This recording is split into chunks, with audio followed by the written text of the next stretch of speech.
Everyone hits a bump in the road. What do you do with it? Be inspired as we explore the ways people experience, navigate, and manage the ups and downs and twists and turns in this road trip called life.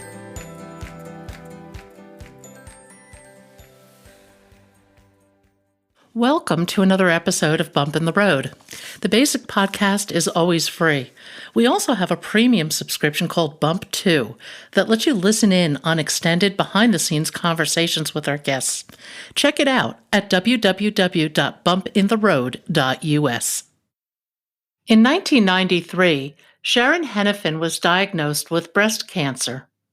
At the time, the internet barely existed. There was no online information and no support, and breast cancer was commonly considered to be a death sentence. Out of these circumstances, Sharon became a true pioneer. She started an organization called Breast Friends. She wrote a book. She had a radio show. Sharon was intent on changing the culture and public discourse surrounding breast cancer, and she did. Sharon, welcome to Bump in the Road. If you would, give us a little bit of background on your story.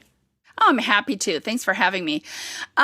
So I had just turned 40 years old, and I got a weird little pain, and it kind of like, oh, ouch, one of those kind of things that just kind of poked at me, and I started poking around, and it was kind of where your underwire would be under your arm there. And I started poking around, and I'm like, ooh, what's that? I don't think that's supposed to be there. And so I poked at it for a couple of days and was able to get into my doctor on the following Tuesday and was able to, lie on his table as I looked up into his eyes, and he's like, oh, you know what? It's probably nothing, but, let's get it out of there just in case. And I remember looking into his eyes going, oh, I am in deep trouble. I could just tell by his reaction of feeling that lump that it was going to be a bumpy road. So 7 days later, I had a lumpectomy. Unfortunately, there were not clean margins. So 7 days later, had a mastectomy with reconstruction. Wow, what a roller coaster, right? Now, this was in 1993, right? 1993, right. And it was a different world. Oh, a completely different world. Obviously, the internet was around, but it wasn't like today at all. I mean, we had email pretty much, and it was fascinating because the perspective I had was all the people that I knew at that point who had breast cancer had it much, much, much older and had died from it. So that wasn't a very good perspective. It was a very scary diagnosis, as you can well imagine. I had 3 kids at home and working full time, just living my life. And all of a sudden, boom, out of nowhere, this kind of showed up in my life. So I had my mastectomy, reconstruction, chemotherapy, the whole 9 yards, and was off work for about 11 months.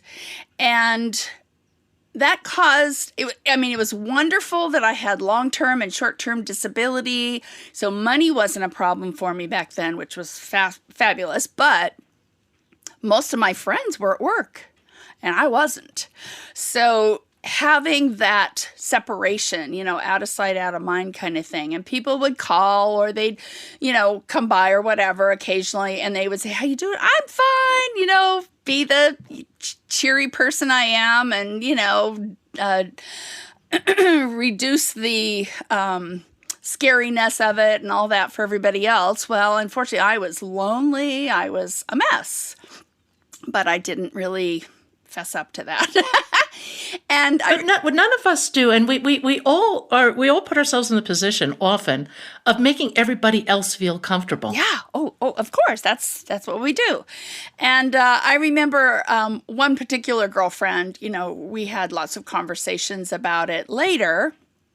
And she was like, well, I knew you had a husband. I knew you had kids at home, but she didn't think about the time between like 9 and 3 when you were by yourself. I mean, completely by yourself. And unfortunately, your mind goes to those really scary places. And I finally had to come to the decision that since I did not have lymph node involvement, so I was very lucky there, that I wasn't going to deal with the death and dying. This was just a major inconvenience in my life, and I was just going to move on. How silly was I? But that's kind of how we deal with it. That was kind of how I could compartmentalize the emotions and just get through it. I don't think that's silly at all. I think it's really interesting, actually. I'm fascinated by how we all manage these crises that come into our lives. And one way to manage it is just say, that is it. I'm taking another path. Yeah, exactly. And so I remember going back to work. And of course, chemo brain wasn't even talked about back then. That was not even a thing. And I remember going back to work going, I don't know that I can do this job. I don't even remember my passwords. I don't remember this. I really had a crisis at work. And then all I could do was just keep my head down and just, pray that I could get through it. And because I was a commissioned salesperson, you just kind of, you're only as good as your last sale kind of thing. So you just did the best you could. And I remember how scary that was. And then my doctor called. And I had my reconstruction, and he said, Sharon, I have a lot of women, kind of in your situation who are really interested in, kind of knowing more about it. Would you mind talking to a few of them? And I'm like, oh, sure, I could do that. No problem. So I went ahead and met with several women. Like in coffee shops or, restaurants or something. And we would talk all around the subject. And finally, I'd say, do you want to just see what it looks like? And they would, they were like, oh, my God. And you knew very well that's exactly what they wanted, but they would never ask you to see it. Well, and there was no place to turn at that point in time to get a lot of this information. I mean, in 2009 or 10, when I went through my first round of chemo, my doctor didn't believe in chemo brain at all. Oh, even that late. Yes, unbelievable. Yeah, exactly. So I remember just, going in and we did our little show and tell and, it was great. But, the funny thing about that, yes, I helped those women, but it really allowed me to kind of process my emotions as I went through this with them. And that was my big learning on it for me. And then, so fast forward to 96, my very good friend was diagnosed at work. And she was the one I was telling you that, she figured I was okay. And then, of course, now I knew she wasn't going to be okay because I'd already gone through it. And she's very social, even more so than I am. And so I knew that I needed to rally the troops. So I got the friends and family, kind of on an email list, and I like work especially. I would send out emails on a regular basis, just kind of giving an update on what's going on with her and, send her a card, give her a call, whatever. And that way they were a little more proactive, which was great. So then I ended up having another mastectomy because I had all these scares on the other side. So that was in 97. And then again, fast forward to 2000, my friend, again, Becky, she had a scare. And I went to the doctor with her and we had lunch after they took the little sample. And we were chatting about, gosh, how come we've stayed friends all this time and what we had in common and what was missing in the whole breast cancer world. And over that lunch, we decided to start a nonprofit organization, and we even came up with the name, Breast Friends, and registered it right away. And it was like, we called each other later that day and we went, okay, now what do we do? So we decided we would meet every single week. And we would talk about what we're going to do, create the materials, make this work. And we did. And it was basically at the beginning geared toward people like Becky, who was my friend, who had no clue, who had no idea what to do for me, what to do for helping me emotionally or physically. Like, can I even do the laundry? Am I too sick or too tired or to cook meals for my family, any of those kind of things. Try going wig shopping by yourself. That is probably the most depressing thing I did in the time that I, was trying to do this tough thing by myself. And, so take that person to get a wig or just go watch a funny movie or just all sorts of things. So anyway, we really were concentrating on the friends and family and teaching them best how to talk to the woman who's gone through it or going through it and what things to help her with proactively. So she's not going to have to ask you because, as we know, most women won't ask you for help. So we kind of did this. And then 2001, when we went to the Race for the Cure, they had a big health expo. So it was our first year of kind of getting our message out there. And so Becky was talking to some people on one side and I was talking to some people on the other side. And my husband was listening through all of this behind us. And he told us at the end of that whole day, I mean, he was there like folding, handmade brochures off of our home computers, that's how small we were, what he had observed. And Becky was talking about talking to masses. She loves to do public speaking. And so she was talking about getting our message out in a bigger way. And I'm talking about one-on-one, talking to the patients, talking to the family, and explaining how important it is. And we looked at each other and we was like, wow, that's interesting that we've been working on this for a year. Every week we've been meeting and we still had a different vision. And Breast Friends ended up being both of those things. We have a radio show and, we talk to the masses and Becky does a lot of public speaking and that sort of thing. And I was the program person who talked to many, many, many survivors and patients and their friends and family and just kind of gave them the information that they really needed and to understand what they were going to go through.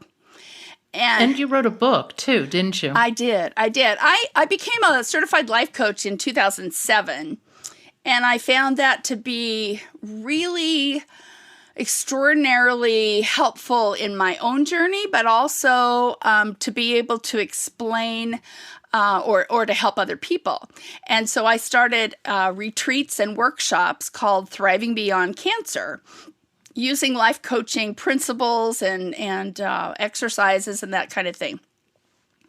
And we would go off for 3 days and go to the beach and just have this amazing opportunity to be with each other. And women were able to say things they've never even told their spouse or their mom or anybody.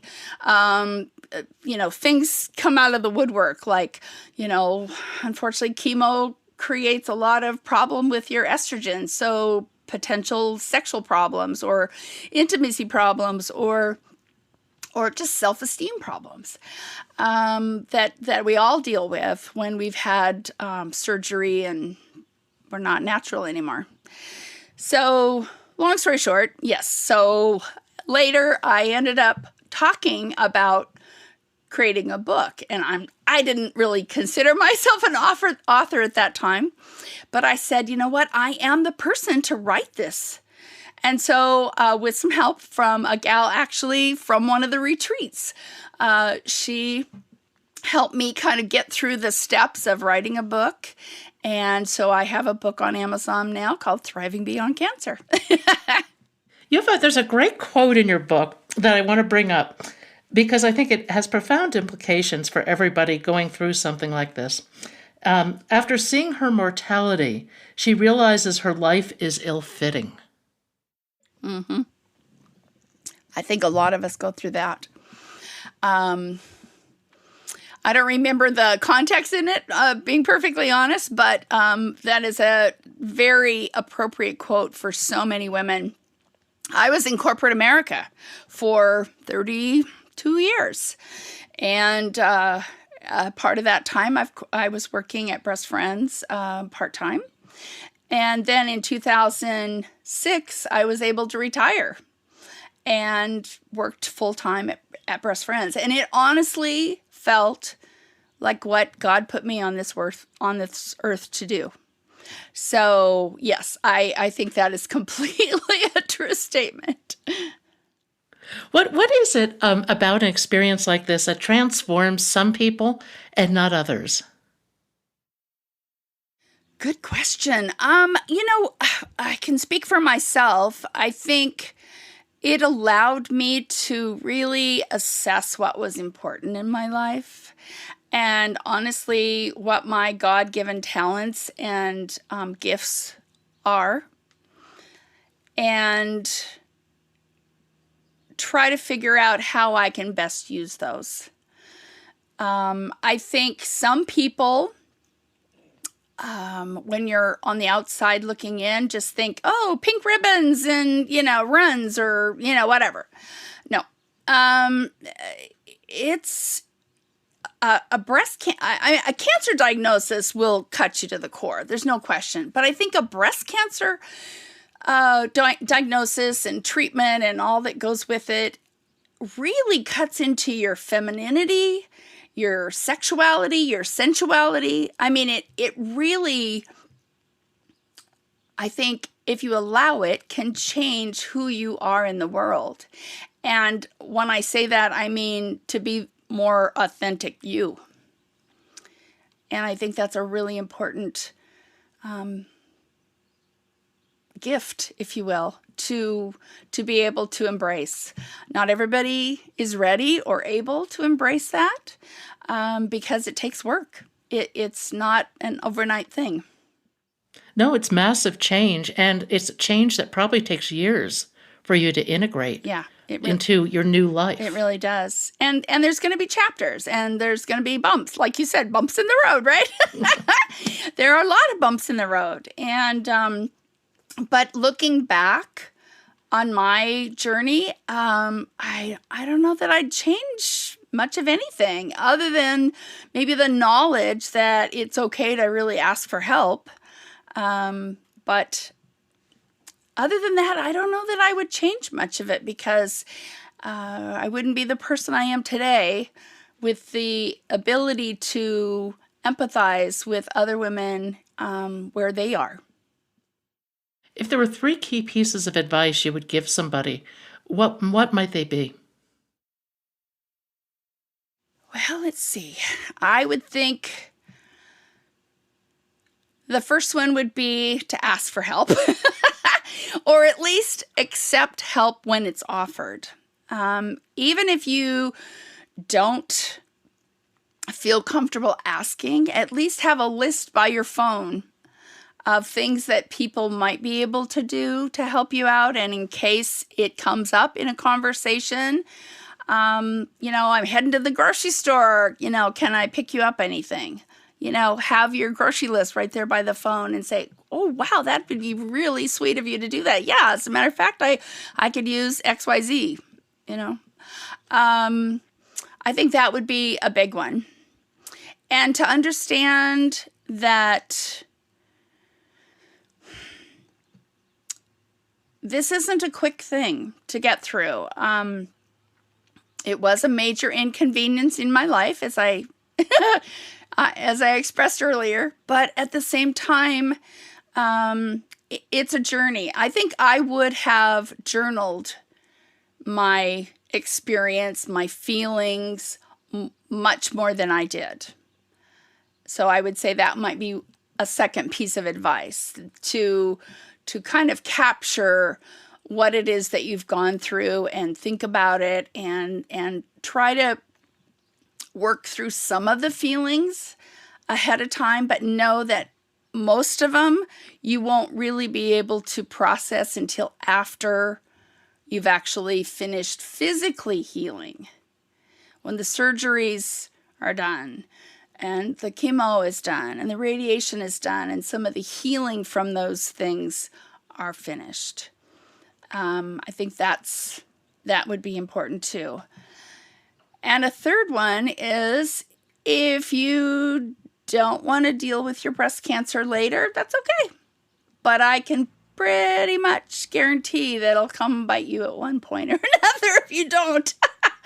I've had women, I had a woman that talked to me about her journey, and she couldn't stop crying. And it was months later.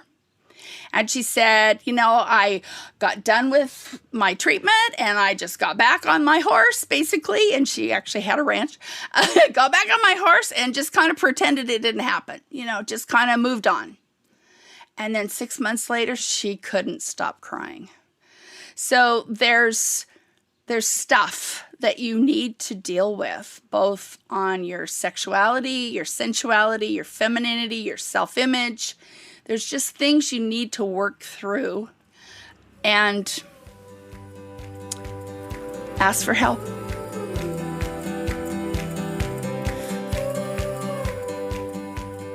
Thank you for joining us today. I hope you found something in today's podcast that inspires you along your own life's path, because sometimes a bump in the road is actually a portal into a more conscious and meaningful life. You can subscribe to our free podcast at www.bumpintheroad.us or become a premium member to hear the full conversation. Just go to www.bumpintheroad.us for more information and to sign up.